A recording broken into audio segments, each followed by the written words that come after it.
টানা ভারী বর্ষণ ও আকস্মিক বন্যায় সৃষ্ট চট্টগ্রাম অঞ্চলের দুর্যোগ পরিস্থিতি মোকাবিলায় প্রধানমন্ত্রী তারেক রহমানের নির্দেশিত 10টি পদক্ষেপের কথা জানিয়েছেন তাঁর উপদেষ্টা ও কার্যালয়ের মুখপাত্র মাহদি আমিন।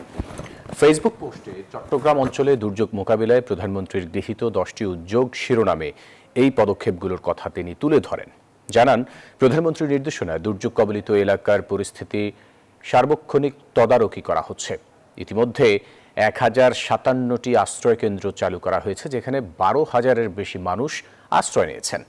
এর আগে সরকারি বাংলা কলেজের প্রাক্তন শিক্ষার্থীদের পুনর্মিলনী অনুষ্ঠানে মাহদি আমিন জানান, বন্যায় ক্ষতিগ্রস্তদের পাশে থাকার জন্য বিএনপি নেতাকর্মীদেরও নির্দেশনা দেয়া হয়। তিনি জানান, প্রধানমন্ত্রী নিজে সার্বক্ষণিক দুর্যোগ কবলিত এলাকার খোঁজ খবর নিচ্ছেন এবং মনিটরিং করাচ্ছেন।